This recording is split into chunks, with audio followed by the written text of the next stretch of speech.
Favorite jackpot game. This is Powerball. Good evening, America. I'm Laura Johnson. Tonight we have another life-changing jackpot for you. It's worth an estimated $269.2 million. So get those tickets out. Let's play. That first number up is 53. Followed by the number 17. Tonight we're going to meet Robert Thomas and his wife Mary, who won $2 million playing Powerball. Now for the rest of those numbers, we've got 36, 67, rounding it out with 43. Your Powerball number tonight, good luck everyone, is 14, and your Power Play multiplier is 2. Let's take a look at those numbers one last time. Remember, there are multiple ways to win. We'll see you back here Wednesday night. Good night, everyone. Live from Augusta, breaking news. Good evening. We begin with this breaking news out of Aiken County, where the school board has just voted unanimously to hire a new school superintendent. The board says Corey Murphy will serve as the superintendent next school year. It is an in-house promotion.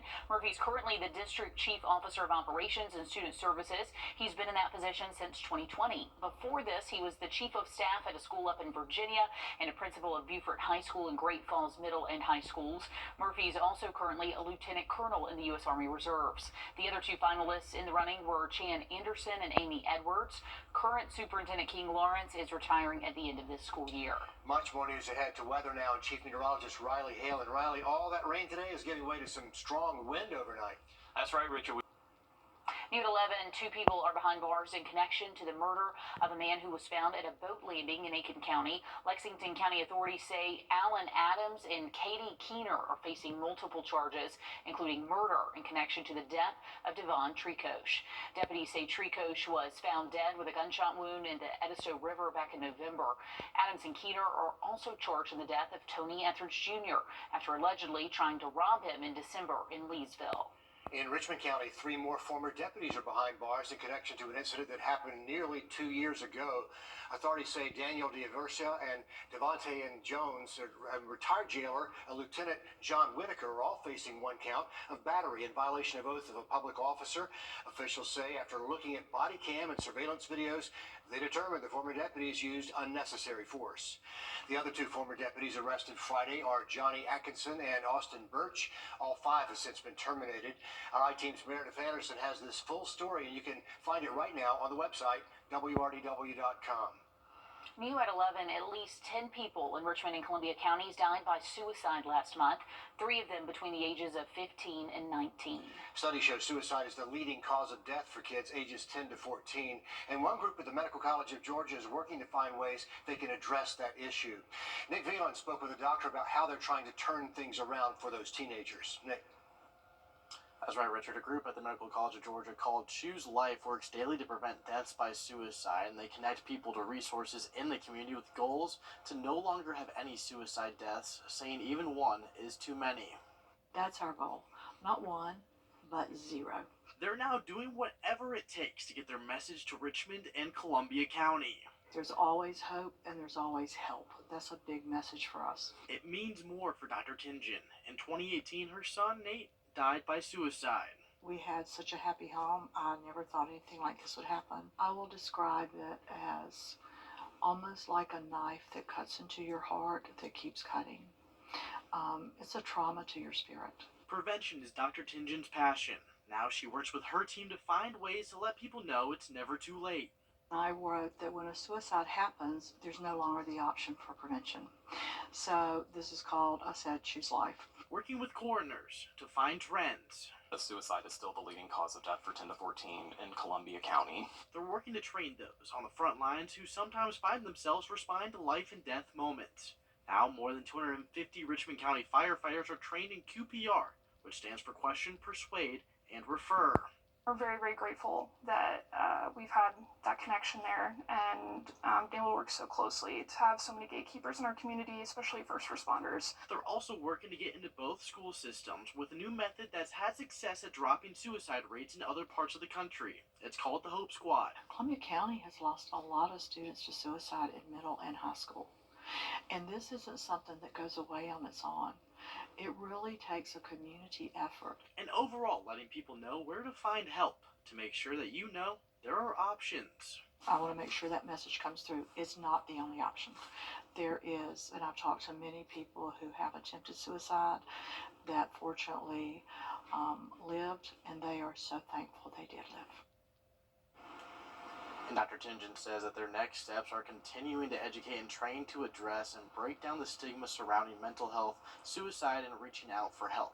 We have more information about the work that they do and the full interview on our website. An important program for a lot of local families. Nick, thank you. We have an update to a manhunt out of Columbia County we first told you about Friday. Deputies say 4 out of 5 suspects who were suspected of gang activity were arrested. Authorities say the suspects claim to be from El Salvador and Colombia, but were living in Houston and plan to cash as many fraudulent checks as possible. The suspects went into Lewiston Express to cash checks. After numerous checks were cashed, the manager became suspicious and called the owner of that business. Investigators say the suspects ran to their cars and the manager followed them and shot a gun into one of the cars as it drove towards them. The manager says the car hit him as it took off on the Lewiston Road. That time I grab a gun, the car move on this side and I shoot on that car and they just run away. I try to grab one person that time to make sure we can find the whole link. The Columbia County Sheriff's Office says they are still identifying the others who ran and double-checking the identities of the 4 they have in custody. They're working with ICE and Border Patrol to help ID them. New pictures tonight showing the car wanted in a hit and run out of Waynesboro Friday night. The Burke County Sheriff's Office says the crash happened on 6th Street near Liberty Street. These photos from the police department show the dark blue or maybe black pickup truck with a full-size camper top they're looking for. At last check, 1 adult and 3 kids were hospitalized in this crash. If you have any details, call law enforcement. As they search for a motive, authorities are revealing more details in the shooting at Joel Osteen's megachurch in Texas. The suspected shooter's son was shot in the head, is in critical condition tonight. Christiane Benavidez reports. Authorities say a 7-year-old boy who was shot at a Texas megachurch was the shooter's son. She gets out of her white vehicle. She opens the door, pulls out the 7-year-old child out of the back seat, as well as a bag that is with her. Police say 36-year-old Genesee Moreno was the assailant, and her son was caught in the crossfire and shot in the head. Shooting a leg with 2 people down, we need an ambulance. A 57-year-old man who was shot in the leg has been released from the hospital. Authorities say Moreno had a history of mental illness. She confronts a security guard who lets her in along the west side of the building. She immediately starts firing inside of the hallway. Moreno was killed after pointing the weapon at security officers who returned fire. They were repetitive, boom, boom, boom. Celebrity pastor Joel Osteen expressed thanks the shooting didn't happen during larger morning services at his church. We thank God for that. He's watching over all of us, and as the chief says, we're going to keep going strong and bringing hope to the world. A person familiar with the investigation confirms to CBS News that a sticker with the word Palestine was on the rifle used in the attack. Authorities also found anti-Semitic writings. A story will continue following tomorrow. A heads up locally for drivers. Tomorrow, the outside lanes of Washington Road near River Ridge Drive will be shut down. That's in each direction. There could be some delays in your commute from 9 in the morning until 4 in the afternoon. All this is happening in the area of Augusta National just before you hit Alexander Drive. So do expect a slowdown in this already very busy area. The Georgia presidential primary Turpish. The polls are open from 7 to 7. As a reminder, this is not a county-wide election. Well, after a very wet start to the work week, we are drying things out the next several days and seeing another warming trend late into the week. While the full forecast next. And millions under winter storm alerts in the Northeast tonight. A look at how much snow they're expected to get as they get ready for what's to come later this week when we come back. It's really impactful to just see that type of damage, especially when you're talking about a strong tornado like we did see in Bamberg. You're seeing brick walls crumble down. It's there one moment and then it's gone. It's important for us to first alert to give our viewers enough lead time to prepare. Because we were able to be ahead of the storm, it gave people the time they needed. So that's just a prime example of how our weather coverage can actually save lives. Thank Riley so much, he saved our lives. This is why we put out those first alerts. Gerald Jones Volkswagen at GeraldJonesVW.com or at Augusta's only Volkswagen dealer, Gerald Jones Volkswagen. Atlanta saw some flooding today. Crews had to rescue this SUV that went 20 feet into a ravine. The driver was alert when they arrived, and we're working to learn more about the extent of their injuries, but some cars had to drive through floodwaters in metro Atlanta. Atlanta Watershed Management said in preparation for all this rain, they had crews out addressing some problem spots, but yeah, when it comes down that quickly and steadily, it can create problems. The whole southeast, it really is waterlogged tonight. And Riley, we just said the northeast expecting for blizzard conditions. So it is just the strange weather continues this winter. It really does, guys. And this system is going to produce a lot of snowfall out across. Riley, thank you. As we mentioned, more than 15 million people in the Northeast under winter storm warnings tonight, getting ready for a storm predicted to move fast, but really pack a punch. More than a foot of snow could fall in some areas. Emily Schmidt reports what's in the works to get ready for this pretty unpredictable nor'easter. Leading up to Valentine's Day, Tuesday's Northeast winter storm warnings, watches, and alerts boast a color palette that matches the holiday. The 400-mile mess this storm could cause is less rosy. Thank you for joining us in the final countdown until the first major snowstorm of this year, and the largest one I think that we'll have seen in a little while. This is not our call, this is Mother Nature's call. Our message to Rhode Island is to prepare now. The storm heading up the Atlantic coast already soaked millions along the Gulf Coast and southeast over the weekend. What was rain there will turn to heavy snowfall late Monday into Tuesday, ranging from a predicted inch or two in Philadelphia to 8 to 12 inches in Boston and Hartford. New York City's 5 to 8 inches would be the most in 2 years, but public school students there won't get a snow day as learning will be remote. We need to minimize how many days our children are just sitting at home making snowmen like I did, and they need to catch up. The storm's timing may be one of its biggest threats. 9 o'clock to 3 o'clock is about as bad of a timing as you can get for a storm. Rhode Island's governor says that state has 250 salt trucks ready. Boston has 38,000 tons of salt. The storm is also expected to bring high winds, low visibility, and heavy surf.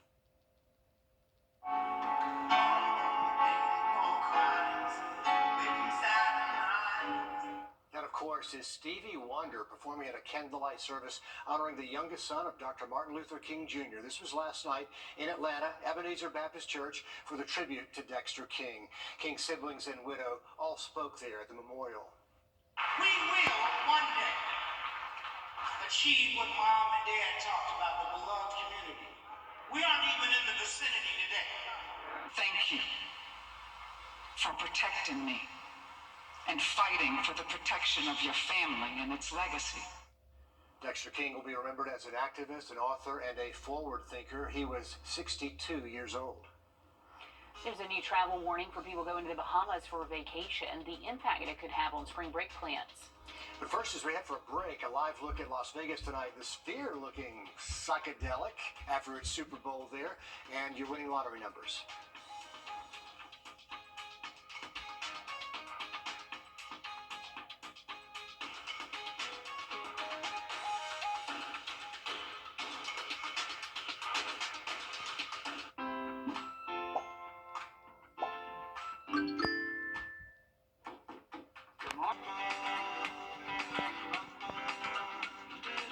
Find your sweet spots at alabama.travel/sweetspot. I mean, enough with the cold feet. It's time to move this along. Take the next step. I hear you. You're tired of waiting. Yes. But at Eyeglass World, you don't have to wait. They're not like all those other guys. They make your glasses right there in their same-day lab. Do you mind if I go? You mind if I finish your cannoli? Get 2 pairs of glasses for $89 the same day at Eyeglass World, the world's best way to buy glasses.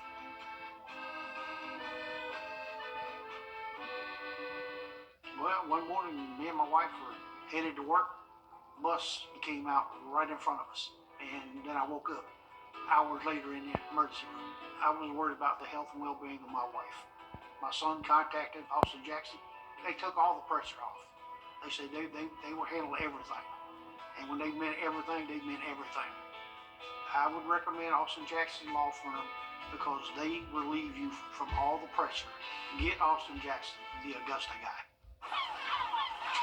where they're going. The State Department has issued a travel warning for the Bahamas due to a dangerous rise in violent crime, including reports of sexual assaults at a popular resort. Emma Bork has reports on the impact just as planning begins for spring break. Bahamian officials point to the sheer number of tourists as a sign that visitors feel safe. We had over 9 million last year, and the overwhelming majority of those individuals left satisfied, safe. But the U.S. recently issued a travel warning due to a nearly 8% increase in homicides, mainly local gang-related killings, the latest last week. This is the scene where a murder happened in broad daylight. It's the middle of the afternoon. It's just across the street from a playground, though this is a residential neighborhood. No reason for tourists, I'm told, to come through this area. This now accounts for murder number 25. Nassau-based channel Eyewitness News has been covering the crimes. That crime situation that is happening in the Bahamas, local communities, gang-related incidents, not crime that you're hearing about in tourist hotspots or at the popular resort. Last week, 2 Kentucky women say they were drugged and raped by resort employees after visiting a beach in central Grand Bahama. It was like a dream vacation until it wasn't. 2 men have been arrested in connection with the alleged assault, though the resort says surveillance footage conflicts with the women's account. Vendors and the government alike are concerned about the travel warning's fallout. There are similar concerns in Jamaica, where the U.S. recently reissued a level 3 warning, meaning reconsider travel. The Bahamas remains at level 2, like Costa Rica and the Dominican Republic. So plan carefully before you plan that vacation. Still to come, a regular season region championship decided by, get this, a coin toss. It's time for the region tournaments now, and Dan breaks it all down for us tonight in sports. What's under Bryant already knows a thing or two about from his time living and coaching in Aiken County. The regular season has come to a close, and for all of our local high school basketball teams in Georgia, now it's time for those region tournaments to get going, which will decide who's moving on to the state playoffs. All the region tournaments have the potential to be filled with drama, especially Class 2A Region 4. This region is usually extremely competitive, but when I say this is loaded this year, I am not exaggerating. Thompson, who started out the season 16-0, was tied atop the region standings with Westside, according to their region's bylaws. The Bulldogs and the Patriots went through multiple tiebreakers, which resulted in them deciding their regular season region champion in the most nerve-wracking way possible, a coin toss, which is unbelievable to say the least. Thompson won that coin toss, so that means that the Bulldogs are the 1 seed and the 2-time defending state champion Patriots are the 2 seed in that region tournament. The Butler Bulldogs are the 3 seed in that region, finishing only 1 game behind Thompson and Westside. Butler split their 2 games with Thompson and won 2 out of their 3 matchups against Westside this year. Now here's something to keep in mind that I think is really interesting. Butler beat both Thompson and Westside last week, so they're already heading into the region tournament with a boatload of momentum and confidence. Now here's a look at the Class 2A Region 4 standings on both the boys and the girls side of things. As you can see, there were razor-thin margins on the boys side, with the top 3 teams all finishing with 19+ wins. The Josie girls basketball team, who have an overall record of 23-2, went 14-0 in region play and ended their regular season on a 14-game winning streak, won their region, which means this year both the boys and girls region tournaments are being held at Josie High School. At the college ranks, the new ranking